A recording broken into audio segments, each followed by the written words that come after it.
Bonjour à tous, c'est Fred, j'espère que vous allez bien. On se retrouve aujourd'hui pour la suite de la saison avec Concarneau. Nous sommes le 31 janvier 2032 et on va donc faire un point tout de suite sur les matchs de championnat, de Ligue des Champions, de la Coupe de France. Mais on va commencer par la partie transfert parce qu'il y a eu quelques départs et surtout quelques arrivées pour ce mercato hivernal. J'ai reçu une offre très tôt au niveau du mercato pour Serafimovic, notre joueur serbe. Une offre qui vient de Chine, une offre irrefusable pour le joueur. Il a donc demandé à partir et il part pour la bagatelle de 27 millions d'euros, donc de quoi largement renflouer les caisses, ce qui va nous permettre bien, de recruter quelques petits joueurs supplémentaires pour l'équipe première. Un joueur serbe s'en va et un autre joueur serbe arrive en la personne de Botand Abrakovic qui nous rejoint pour 102 000 euros par mois, joueur qui aura le niveau largement pour être en Ligue 1.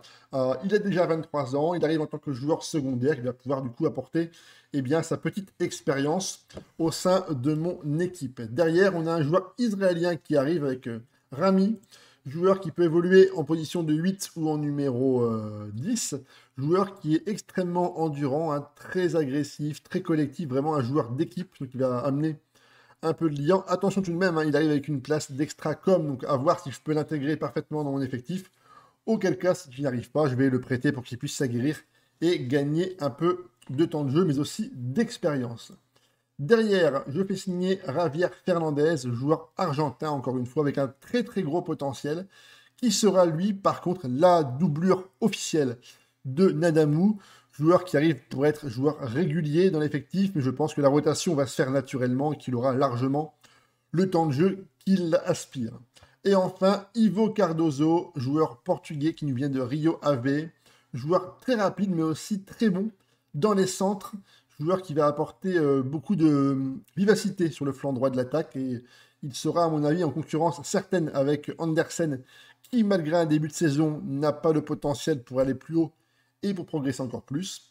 Par contre, attention à un joueur sans ambition, donc avec un encadrement, j'espère pouvoir modifier légèrement sa personnalité.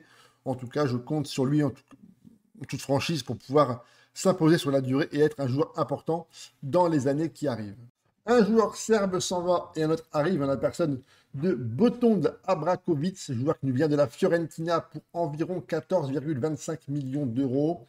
Défenseur central, son niveau est certes limité, mais il aime les gros matchs et il est régulier, donc je pense qu'en tant que remplaçant, il pourrait faire largement le boulot.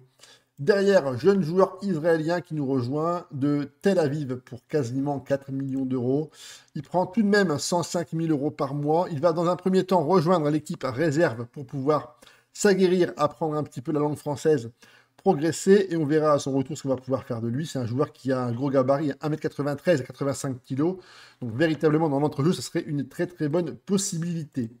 Javier Fernandez nous vient d'Argentine, joueur qui va évoluer sur le flanc gauche en tant que latéral gauche. Il arrive pour être un concurrent important à Nadamou. Je pense que ce joueur-là peut aller très loin, joueur qui est plutôt rapide, qui serait bien centré, joueur collectif. L'aspect défensif n'est pas vraiment un problème pour lui, hein. C'est un joueur qui est plutôt polyvalent, donc je pense qu'il va pouvoir s'imposer d'ici 1 à 2 bonnes saisons en tant que titulaire régulier sur le flanc gauche de mon équipe. Et la dernière recrue, c'est Ivo Cardoso, qui arrive lui également pour concurrencer Anders Andersen, joueur portugais qui, par contre, n'aime pas les gros matchs et sans ambition. Mais au niveau du jeu, au niveau de la carte, c'est plutôt extrêmement intéressant. J'espère que son trait de personnalité va pouvoir changer et essayer de passer au moins sur un joueur un peu plus impliqué pour son développement et la progression. Mais en tout cas, au niveau de la carte, ça me donnait envie. Je me suis dit que peut-être, pourquoi pas, lui donner une chance d'avoir du temps de jeu et de voir l'an prochain ce qu'il est capable de faire au sein de l'effectif. Le mois de novembre débute par une belle victoire à l'extérieur, 4-1 contre l'équipe du Havre, qui véritablement a toutes les peines du monde à s'imposer dans ce championnat. Victoire grâce à des buts de Andersen, David Bulgage, notre jeune joueur qui a évolué, je crois, latéral gauche, un poste tout à fait inhabituel pour lui et des buts de Paolo Caratosolo, donc véritablement une rotation qui a été payante dans cette rencontre. Ensuite, contre Reims, victoire 3-1. Les joueurs rémois, il me semble, qui remontent de Ligue 2. Kostayev, Andersen et Sylvestre Suarez ont parachevé le succès bien acquis par les joueurs de Concarneau. On a véritablement eu la main mise sur le match malgré une répartition de la possession plutôt équitable. On a eu beaucoup plus d'occasions et pour une fois, avec des joueurs offensifs qui marquent des buts, on arrive à s'imposer dans des matchs qui n'étaient pourtant pas gagnés lors des saisons précédentes. Contre Saint-Etienne et contre Lille, 2 matchs nuls contre les Verts, 0 partout. Un match plutôt mitigé avec des joueurs qui étaient pourtant alignés en tant que titulaires pour la plupart d'entre eux. Malheureusement pour nous, les Verts ont été très solides devant leur public et on n'a pas su trouver la faille. Contre Lille, à la maison, match nul, 2 buts partout. Des buts de Nicolas Stojkovic qui répondent du coup à Gabri Vega et à Thomas Hansen contre son camp. Le match nul, clairement, n'est absolument pas mérité pour les Lillois, tant la prestation a été poussive. Par contre, très solide sur le plan défensivement pour l'équipe du Nord. On aurait certainement mérité un peu mieux. Contre Monaco, défaite 3-2, et pourtant, dans la rencontre, on a mené 2 fois, et par 2 fois, les joueurs du Rocher ont su faire preuve de résilience pour revenir au score. Le match était pourtant bien parti, et une ouverture du score extrêmement rapide sur un très bon centre de Rafael Reyes. C'est Sylvestre Suarez qui vient marquer le but du 1-0. D'ailleurs, sur un très bon mouvement orchestré dans l'axe du terrain, c'est Cessignon qui vient battre la vigilance de notre gardien. On va ensuite profiter de certaines lacunes défensives et un petit cafouillage dans la défense pour que Stojkovic vienne marquer un but sur une belle tête piquée avec un duel face à Vanderson. Et ensuite, les Monégasques ont marqué 2 buts quasiment coup sur coup. Une très belle frappe d'un jeune joueur monégasque, c'est Rudo, je crois. C'est ça qui a frappé une frappe incroyable dans le soupirail de notre but. Et en fin de rencontre, sur un très beau mouvement individuel de Pellestri qui n'est pas attaqué, qui va accélérer tout seul plein axe, qui va venir placer une balle sous la barre transversale.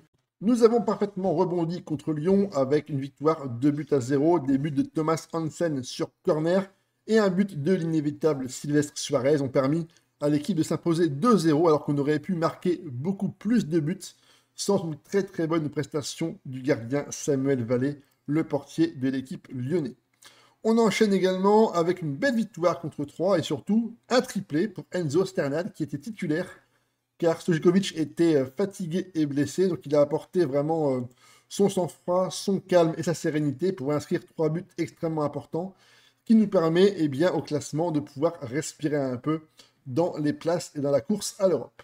Au classement, nous sommes à 4e, déjà décroché les 3 premières places puisqu'on est à 7 points de Marseille qui pointe à la 3e place. Paris et Nice sont bien sûr en tête, mais rien n'est fini. Par contre, attention, on est suivi de près par l'équipe de Monaco, donc il va falloir rester vigilant pour assurer au moins une des 4 premières places sur ce championnat. Pour maintenant le classement des buteurs, Sylvestre Suarez occupe toujours la première place en compagnie de Mathis Lambourde, qui est vraiment un excellent joueur sur ce Football Manager. Je vous conseille vraiment, si vous pouvez le prendre, parce qu'il a vraiment une marge de progression assez importante. C'est un joueur qui peut évoluer en tant qu'attaquant intérieur ou d'ailier. Il a vraiment une très très très belle carte. C'est vraiment un joueur d'avenir. Donc en tout début de partie, ça peut être extrêmement intéressant de le recruter. En Coupe de France, passage éclair, puisque premier tour, on affrontait l'équipe de Rennes, bien emmenée par un Flavien Crébon bien inspiré. Les Rennais ont su faire preuve d'une maîtrise absolument totale sur le match, défensivement, offensivement. Ils ont vraiment été très très très solides, donc victoire méritée pour les Rennais, qui passent donc au tour suivant et poursuivent leur parcours dans la Coupe de France. Contre Chelsea, victoire 2-0. On a profité tout de suite, dès le début du match, d'un CSC de Moïse, et c'est ensuite Nadamou qui a marqué le but de la victoire. Prestation globale très équilibrée, mais on a réussi à faire preuve d'une finition absolument clinique, puisque on marque sur quasiment nos 2 seules occasions. Bien sûr, bien aidé par un CSC, mais le principal est la victoire et de prendre 3 points dans un groupe qui est plutôt quand même relevé pour notre équipe. Contre Salzbourg en Autriche, match nul, 3 buts partout. Et pourtant, dans ce match, on a eu une très très grosse performance de Sylvestre Suarez qui a marqué un triplé. Mais malheureusement pour nous, dans une rencontre où on finit avec 4-21 d'XG, on ne marque que 3 buts. Et par contre, les joueurs autrichiens, eux, ont marqué 3 buts grâce à un penalty, un but en fin de rencontre, avec un nombre d'XG de 1,83. Donc ils ont vraiment surperformé dans la rencontre. Franchement, on aurait dû et on aurait certainement mérité largement de s'imposer. Contre Anderlecht en Belgique, encore une fois, le sauveur du club s'appelle Sylvestre Suarez, auteur d'un doublé, et on repart de Belgique avec le point du match nul. Les joueurs belges ont eu un peu plus d'occasions avec un Luis Vasquez qui était également très inspiré. Donc un duel de buteurs pour ce ce duel franco-belge. Dernière contre Milan à la maison, et bien là on a pris une véritable raclée, on a pris 5-2. Il y avait 3-2 à la mi-temps, j'ai tout tenté pour essayer d'accrocher au moins le point du match nul et de revenir dans la partie, mais malheureusement pour nous, les performances de Bugage ont été largement en dessous et il a véritablement pris l'eau face à un Raphaël Leao, son adversaire direct, qui lui a vraiment fait de la misère pendant l'intégralité de la rencontre. Nous avions un cœur de nous rattraper suite à la très mauvaise expérience et performance contre le Bayern Munich, et on a réussi, eh bien, un véritable quasiment exploit, puisqu'on fait match nul contre les vice-champions d'Europe de l'an passé. Match nul, 3 buts partout. Les buts munichois ont été inscrits par Nelson Veiper et par Jamal Musiala, tandis que nous, on a marqué encore une fois par l'inévitable Silvestre Suarez, notamment un but à la 86e minute de jeu, et un Ivo Cardozo qui a trouvé le chemin défilé pour la première fois de sa carrière avec Concarneau. Silvestre Suarez continue son excellente progression et performe de plus en plus avec la bagatelle de 23 buts en 27 matchs, ce qui est véritablement une performance d'un joueur de très très haut niveau. Il est suivi ensuite par Andersen, mais qui marque lui par contre beaucoup de buts sur penalty. Et ensuite, on retrouve l'excellent Raphaël Reis qui est à 7 buts et 7 passes décisives. Pour les notes moyennes, généralement, pour l'équipe titulaire, c'est bien sûr Suarez qui est le meilleur, avec derrière Caicedo et Stojkovic, suivi par le petit jeu de poche, Raphaël Reis, notre petit joueur, notre petite pépite portugaise. N'oubliez pas de vous abonner, de partager, de liker, d'activer la cloche. On se retrouve très vite pour la fin de championnat qui s'annonce véritablement palpitante. Il va véritablement falloir essayer de conserver notre bonne dynamique pour en championnat réussir à revenir concurrencer au moins les 3 premières places du podium. Mais on a quand même des grosses écuries devant nous avec Paris et Nice. On se retrouve très bientôt. Allez, à ciao les gars.